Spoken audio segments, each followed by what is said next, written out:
యేసు రాజా నా ఆరాధ్య దైవమా, ఆరాధ్య దైవమా, నా స్తోత్ర గీతమా, నా స్తోత్ర గీతమా, ఆరాధ్య దైవమా, నా యేసు రాజా రాజా రాజా రాజా.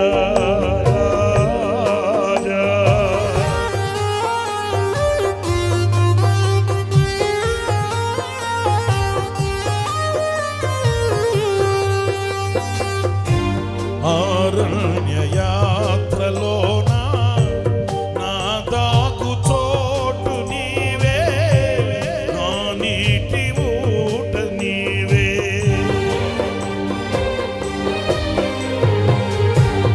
అరణ్య యాత్రలోన నా దాగు చోటు నీవే, నా నీటి ఊట నీవే. అతి కాక్షణీయుడా ఆనుకొనెద నీ మీద, అతి కాక్షణీయుడా ఆనుకొనెద నీ మీద, నా యేసు రాజా నా ఆరాధ్య దైవమా, ఆరాధ్య దైవమా, నా స్తోత్ర గీతమా, నా స్తోత్ర గీతమా, ఆరాధ్య దైవమా, నా యేసు రాజా రాజా రాజా రాజా.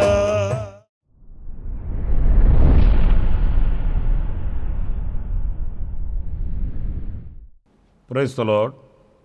ప్రభు అయిన యేసుక్రీస్తు నామంలో మీ అందరికీ మా హోసన్నా మినిస్ట్రీస్ తరపున హృదయపూర్వకమైన వందనాలు తెలియపరుస్తున్నాను. ప్రభు మిమ్మల్ని దీవించి ఆశీర్వదించునుగాక. ప్రియులారా, పరిశుద్ధ గ్రంథంలో ఆదికాండం 3వ అధ్యాయం 9-10 వాక్యాలు కాస్త మనం గమనించి చూద్దాం. దేవుడైన యెహోవా ఆదామును పిలిచి, నువ్వు ఎక్కడ ఉన్నావనెను. ఈ మాట మనకు ఆశ్చర్యం కలిగిస్తుంది. ఎందుకంటే మనం ఆరాధించే మన ప్రభువు సర్వాంతర్యామి, సర్వశక్తి గల దేవుడు. ఆయనకు మరుగైన సృష్టం ఏది కూడా లేనే లేదండి. ఆయన అగ్నినేత్రములు కలిగిన వాడు, సమస్తాన్ని పరిశీలించి పరీక్షించి ఆయన తేటతెల్లగా తెలుసుకొనగలిగిన సామర్థ్యము గల దేవుడు. మరి అలాంటప్పుడు ఆదామును పిలిచి, నీవు ఎందుకెళ్ళావు అక్కడికి అని అడగాల్సింది బదులుగా, నీవు ఎక్కడున్నావు అనే ప్రశ్న మనకు కాస్త ఆశ్చర్యాన్ని కలిగిస్తుంది. అంటే ఈ ప్రశ్నలో ఆంతర్యం ఏంటంటే, నేను నిన్ను ఎక్కడ ఉంచాను, ఇప్పుడు నీవు ఎక్కడున్నావు. దేవుడు ఆదాముని ఉంచిన ఆ స్థానం ఒక ఉన్నతమైన స్థానం అండి. దేవుడు నరునికి నిర్మాణాన్ని కలుగు చేసి నాసికాద్వారాలలో జీవాత్మను ఊది తనకంటూ ఒక ప్రత్యేకమైన స్థావరాన్ని ఏర్పరిచి ఏదెనులో తూర్పున ఒక తోట వేసి అనే మాటలు మనం చదువుతాము. ఏదెనులో కూడా కాదండి, ఆ ఏదెనులో తూర్పు భాగాన ఒక తోట వేసి, అంటే ఒక ప్రత్యేకమైన స్థలాన్ని ఏర్పరిచి అందులో ప్రత్యేకంగా ఆదాముని ప్రభు దాచి ఉంచాడు. దాచి ఉంచాడంటే అక్కడ అపాయాలు ఏమైనా ఉంటాయా అనుకోవద్దండి. అంత ఉన్నతమైన స్థానాన్ని ప్రభు ఆదామునకు ఇచ్చాడు. కానీ ఇప్పుడు అడుగుతున్న ప్రశ్న ఏంటంటే, నేను ఉంచిన స్థానంలోనే ఉన్నావా, లేక మరొక స్థానానికి జారిపోయావా అన్నట్లుగా దేవుడు అడుగుతున్న ప్రశ్న. ఆనాడు ఆదామునే కాదండి, ఈనాడు విశ్వాసులమైన మనలందరినీ కూడా మన ఎడల దేవునికి ఉన్నతమైన తలంపులు ఉంటాయండి. ఆశ్చర్యమైనటువంటి ఆలోచనలు ప్రభువుకి మన ఎడల ఉన్నాయండి. కానీ ఈ రోజున దేవుడు మనల్ని ఉంచిన ఆ స్థానాన్ని మనం విడిచిపెట్టి, దేవుడు మనకు ఇచ్చినటువంటి ఆ ఉన్నతమైన ఆధిక్యతను విడిచిపెట్టి దిగజారిపోతూ జారిపోతూ మన ఆలోచన అనుసారంగా మన తలంపుల ప్రకారం మనం ఈ రోజున వేరే స్థానంలో నిలిచి, వేరే స్థావరంలో నిలిచి ఈ రోజున దేవుడు మనకు అనుగ్రహించిన దివ్యమైన దీవెనలు ఎన్నో మనం పోగొట్టుకుంటున్న వారము అనే విషయాన్ని మనం మర్చిపోకూడదు, మనం వివేచించాలండి. ఎందుకంటే ఈ రోజున ఆత్మీయతను పోగొట్టుకున్న వాళ్ళు ఉన్నారు, అభిషేకాన్ని పోగొట్టుకున్న వాళ్ళు ఉన్నారు, రక్షణను పోగొట్టుకున్న వాళ్ళు ఉన్నారు, రక్షణ ఆనందాన్ని పోగొట్టుకున్న వాళ్ళు ఉన్నారు, కుటుంబాలను పోగొట్టుకున్న వారు ఉన్నారు. ఇంకా చెప్పాలంటే ఆధ్యాత్మికంగా ఈ రోజున చచ్చిన పరిస్థితుల్లో ఉన్న వాళ్ళు కూడా ఎందరో కనిపిస్తున్నారండి. కాలం గతించిపోయిన తర్వాత, వయసు దొర్లిపోయిన తర్వాత, ముదిమి వచ్చిన తర్వాత, అయ్యో నా కాలం అంతా ఇలాగ గడిచిపోయింది, నా దినాలన్నీ ఇలాగ దొర్లిపోయాయి, నా సమయం అంతా వ్యర్థమైపోయిందని ఎంత మనం వ్యధ చెందినా బాధపడినా పోయిన కాలం తిరిగి రాదు. జార విడుచుకున్నవి మరలా కూడా మనల్ని అవి చేరుకోవండి. కనుక నా ప్రియమైన సహోదరులారా, దేవుడు ఉంచిన ఆ స్థానాన్ని ఆదాము పోగొట్టుకున్నాడు. ఈ రోజున ఆ పోగొట్టుకునేందువలన తను ఏ స్థితిలో ఉన్నాడు అని అంటే సిగ్గుతో తలదించుకునే పరిస్థితులలో, తల ఎత్తలేని పరిస్థితులలో ప్రియులారా, ఆకులు, చెట్ల ఆకులను కప్పుకొని వాటిని ఆధారం చేసుకొని జీవితాన్ని గడుపుతున్నటువంటి బ్రతుకు ఆదాముది ఆనాడు. మరి ఈనాడు మన పరిస్థితి ఏంటి? దేనిని ఆధారం చేసుకుని బ్రతుకుతున్నాము? దేనిని ప్రేమించి, దేని చాటున ఈ చాటు సరిపోతుంది అన్నట్లుగా సంబరపడుతున్నాము అనేది మనం ఆలోచించుకోవాలి. దేవుడు ఆయన మీద మనం ఆధారపడాలని కోరుకుంటాడండి. మీకు ఇంకో మాట చెప్పనా? ఇశ్రాయేలీయుల్ని 40 సంవత్సరాలు ఆయన అరణ్యంలో నడిపించాడండి. వారు ఎరుగని క్రొత్త మార్గంలో తీసుకుని వెళ్ళాడంట. ఎందుకని? ఆయనకి ఏమైనా సరదానా? దగ్గర దారిలో పాలు తెనులు ప్రవహించు దేశంలో వాళ్ళని తీసుకుని వెళ్ళి పెట్టచ్చండి. కానీ వారు ఎరుగని క్రొత్త మార్గంలో ఆయన వారిని తీసుకుని వెళ్ళడానికి గల కారణం ఏంటంటే, ప్రతి క్షణం నా ప్రజలు నా మీద ఆధారపడాలి, నేను వారిని పోషించాలి, నేను వారిని నడిపించాలి, నేను వారిని గమ్యం చేర్పించాలి, ప్రతి క్షణం నా సన్నిధి వారు అనుభవించాలి అన్న అభిలాష దేవునిది. నా ప్రియమైన దేవుని బిడ్డలారా, ఆలోచించండి. మన ఇంట్లో పిల్లలు ఉంటారు, మనం ఏం ఆశిస్తాం?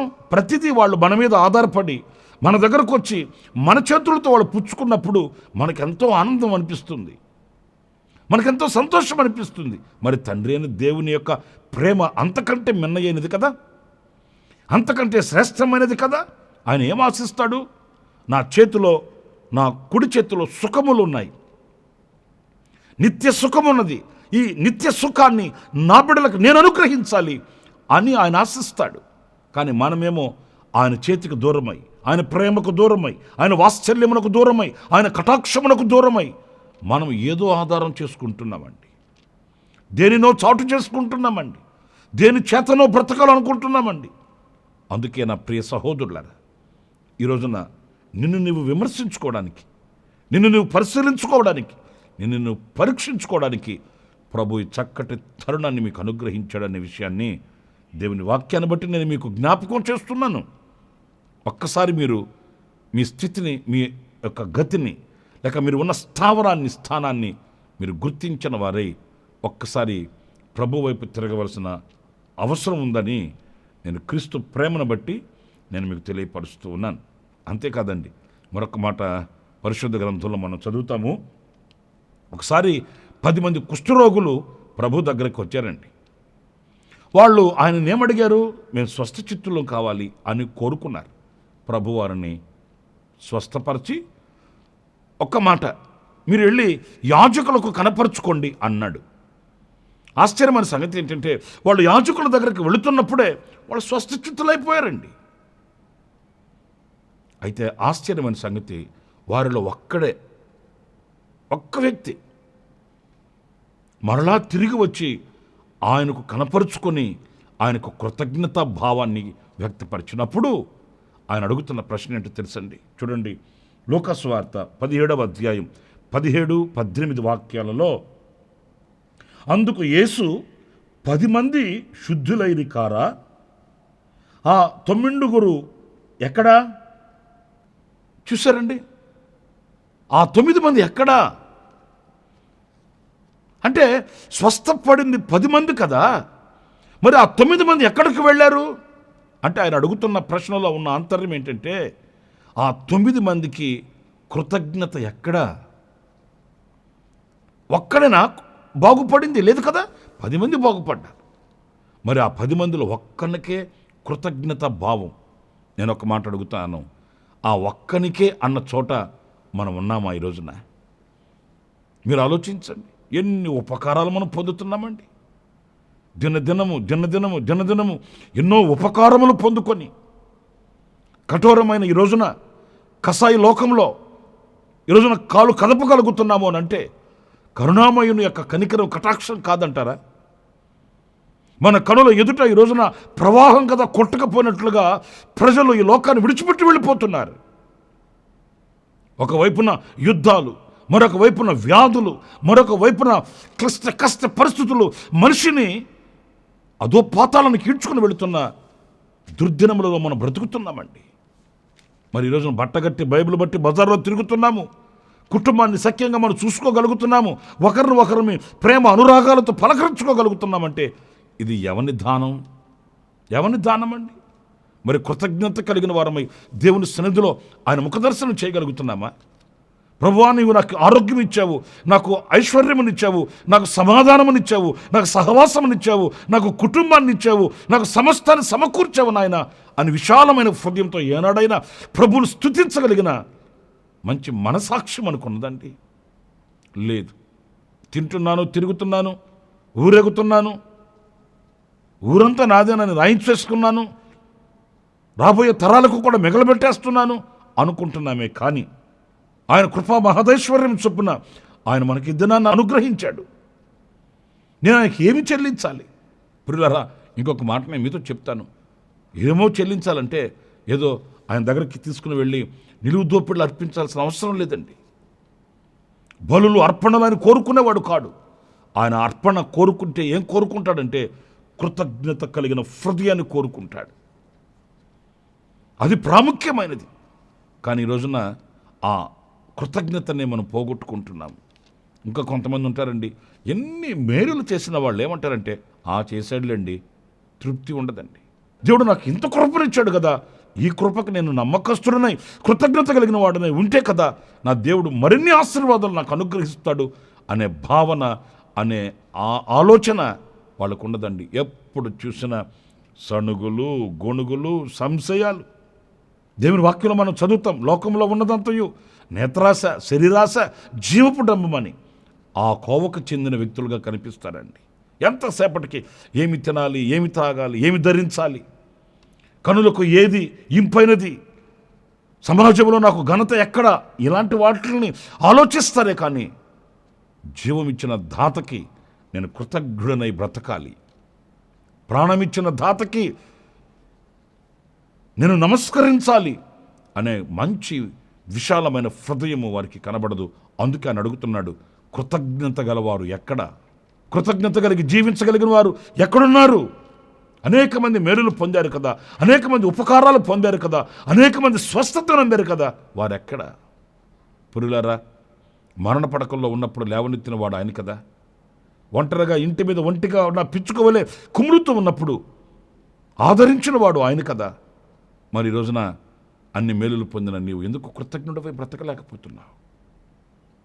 ఆఖరిగా మరొక మాట కూడా నేను మీకు జ్ఞాపకం చేస్తాను. ఒక రోజున దేవుడు ప్రత్యక్షమై కయ్యూని అడుగుతున్నాడు, కయ్యూను, నీ తమ్ముడెక్కడా? నీ తమ్ముడెక్కడా? అట్లాగని కయ్యూను అంటాడు, నా తమ్ముడికి నేనేమైనా కావలవాననా? చూసారండి, నా తమ్ముడికి నేను కావలవానేనంటాయా? దేవుడు అడిగిన ప్రశ్నకి కయ్యూను చెప్పే సమాధానం చూడండి ఎంత ఇదిగా ఉందో. నీ తమ్ముడు ఎక్కడా అనంటే ఇక్కడ మనం గమనించాలి, బాధ్యత అండి. ఏదో నువ్వు కాదు, నీ బాధ్యత ఏది అన్నప్పుడు కయ్యూను దోషిగా నిలబడ్డాడండి. ప్రేమైన దేవుని బిడ్డలారా, మనం ఏమనుకుంటామంటే ఏదో భక్తి మనకై మనం కాదండి. మనకే కాదు, మన ద్వారా అనేక మంది జీవించబడాలి, మన ద్వారా అనేక మంది ప్రభు వైపు ఆకర్షించబడాలి, మన ద్వారా అనేక మంది బ్రతకాలండి. ఒక్కసారి మీరు ఆలోచించండి. ప్రభు మనల్ని లెక్కడుగుతున్నప్పుడు మనం ఆయనకు సమాధానం చెప్పాలి. ఇది ఒక్కొక్కరి మీద భుజస్కంధాల మీద పెట్టిన భారం అండి. మన సహోదరులము అనుకొనిన ప్రతి ఒక్కొక్కరిని మనం ప్రభు దగ్గరకు నడిపించగలగాలి. మనం చిన్నప్పుడు పాఠశాలలో, హై స్కూల్లో మనం ప్రతిజ్ఞ చేస్తామండి, భారతదేశం నా మాతృభూమి, భారతీయులందరూ నా సహోదరులు. ఆ రోజుకి అయిపోయిందండి. మరి భారతీయులందరూ నా సహోదరులు అన్నప్పుడు ఆ సహోదరులని గురించిన లెక్క మనం చెప్పాలి కదండి. దాని కొరకై మనం ఏం చేయగలగాలి? మనం ప్రకటించగలగాలి, మన సాక్షిగా నిలబడగలగాలి. ప్రభు వైపు అనేకులను ఆకర్షించగలిగినటువంటి బాధ్యత మన మీద ఉందండి. వాళ్ళు వినకపోని, వాళ్ళు మనల్ని మరి తక్కువగా అంచనా వేయని, మనల్ని వాళ్ళు కించపరచని, ఏమైనా కానివ్వండి, మన బాధ్యత. ఎందుకంటే వారు మన సహోదరులు అనుకున్నాం. మన సహోదరులని మనం కాచుకొనవలసిన, ప్రభు ఎదుట నిలబెట్టగలిగిన ఆ మంచి మనస్సు మనకు ఉండాలండి. అదే అడుగుతున్నాడు, కయ్యూను నీ తమ్ముడు ఎక్కడా, నీ సహోదరుడు ఎక్కడయ్యా? ఈరోజు బాధాకరమైన విషయం ఏంటంటే, ఒక్క ఇంట్లో ఉన్న నలుగురండి, వారిలో ఒక్కరే రక్షింపబడిన వాళ్ళు, ఇంకా ముగ్గురు రక్షింపబడలేదు. ఆ ఒక్కని రక్షింపబడిన ఆ ఒక్కని దేవుడు లెక్కడగడా? నలుగురున్న ఇంట్లో ముగ్గురు రక్షించబడ్డారు, ఇంకా ఒకరు రక్షించబడలేదు, బాప్తిసం పొందలేదు. మరి ఆ ఒక్కరిని కూర్చున్న లెక్క ఈ ముగ్గురిని అడగడంటారా? తప్పక అడుగుతాడు ఆయన. కుటుంబాల కొరకు మనం రోదన చేయవలసిన వారు, మన బంధుమిత్రాదుల కొరకై మనం ప్రార్థించవలసిన వారు, మన రక్త సంబంధికుల కొరకై మనం కన్నీళ్లు కార్చవలసిన వారు, మన సహోదరుల కొరకై ప్రభు సన్నిధిలో మనం ప్రాధేయపడవలసిన వారు. ఆ బాధ్యత చాలామంది ప్రార్థన చేయించుకోవడానికి యవనస్తులైన వాళ్ళు వచ్చి వాళ్ళు చెప్తున్న మాటలు ఆశ్చర్యం అనిపిస్తాయండి. అన్నయ్య, మా అమ్మ మా నాన్న కొరకు ప్రార్థన చేయండి. వాళ్ళు ఇంకా రక్షింపబడలేదు, వాళ్ళు ఇంకా సినిమాల చుట్టూ తిరుగుతున్నారు, త్రాగుడు వ్యసనాలకు బానిసైపోయి ఉన్నారు. మా అమ్మ మా నాన్న మారేటట్లు, రక్షింపబడేటట్లు ప్రార్థన చేయండి. చూస్తానండి ఆ యవనస్తులైన పిల్లలకి ఎంత బాధ్యత చూడండి. వాస్తవంగా తల్లిదండ్రులకు ఉండాలి ఆ బాధ్యత, కానీ యవనస్తులైన పిల్లలు బాధ్యత కలిగి ఆశించడం. ఒకసారి ఈ వాక్యాన్ని బట్టి మనం ఆలోచిద్దాము, విమర్శించుకుందాం, పరిశీలించుకుందాం. ప్రభు ఎదుట మనం లెక్క చెప్పాలన్న బాధ్యతతో, భారంతో, భయముతో ప్రియ సహోదరులారా, మన సహోదరుల కొరకై మనం పాటుపడదాం, ప్రార్థన చేద్దాం. వారిని క్రీస్తు యేసు సముఖానికి తీసుకుని వెళ్ళి ఆయన ఎదుట నిలబెడదాం. అలాంటి కృప దేవుడు మనందరికీ అనుగ్రహించుగాక. మొదటిగా ఆదాముని నీవెక్కడా అని ఆయన ప్రశ్న వేశాడు. రెండవదిగా మనం గమనించినప్పుడు కృతజ్ఞత కలిగిన వారు ఎక్కడా అని ప్రశ్న వేశాడు. మూడవదిగా కయ్యూనుని నీ తమ్ముడు ఎక్కడా? నా ప్రియులారా, ఆ దేవుడు మనల్ని లెక్క అడిగితే మనం కూడా చెప్పవలసిన వారమే, లెక్క చెప్పవలసిన వారమే. భయము కలిగి పరిశీలించుకుందాము, లోటుపాట్లుంటే సరిచేసుకుందాము, సంపూర్ణల మగుటకు సాగిపోదాము. తలలు వంచండి, ప్రార్థన చేసుకుందాం. దయాదాక్షణ్య పూర్ణుడా, కృపాసత్య సంపూర్ణుడా, జీవాధిపతి నీకు స్తోత్రాలు నాయన. మీరు అడిగిన ప్రశ్నలకి మా యొద్ద సమాధానం కలిగి ఉండడానికి ప్రభువా మమ్మల్ని మేము పరిశీలించుకునే అవకాశాన్ని మీరు మాకు అనుగ్రహించినందుకు వందనాలు. నిజమే, ఆదాము మీరు ఉంచిన స్థానాన్ని పోగొట్టుకున్నాడు. మీ మీద ఆధారపడి ఉండవలసిన వాడు చెట్ల చాటున చేరి ఆకుల మీద ఆధారపడ్డాడు. ఆ స్థితికి ప్రభువా మేము దిగిపోకుండా ఉన్నత స్థితికి ఎక్కిపోవడానికి సహాయం చేయమని వేడుకొనుచున్నాను. ఆ రీతిగానే కృతజ్ఞత కలిగిన వారమై మీ ఎదుట మేము నిలుచుటకు సహాయం చేయండి. బాధ్యత కలిగిన వారమై అనేకులను మీ వైపు మేము మరలించగలిగిన, మీ యొద్దకు నడిపించగలిగినటువంటి సాధనాలుగా మేము ఉండడానికి సహాయం చేయమని ఆశ్చర్యకరమైన మీ హస్తానికి మీ బిడ్డలను అప్పగిస్తూ యేసు నామములో ప్రార్థించి వేడుకొనుచున్నాను తండ్రి, ఆమేన్, ఆమేన్. ప్రభు మిమ్మల్ని దీవించి ఆశీర్వదించునుగాక. ఈ దినమంతా విశేషమైన కృపణ దేవుడు మీ అందరికీ అనుగ్రహించునుగాక. ఆమేన్, ఆమేన్. ప్రతిదినము ఈ అనుదిన కృపాను సందేశముల కొరకు, ఇంకా మరిన్ని ఆత్మ సంబంధమైన సందేశాల కొరకు ఈ మా యూట్యూబ్ ఛానల్ ను సబ్స్క్రైబ్ చేసుకోండి. Pastor Ramesh hosanna ministries.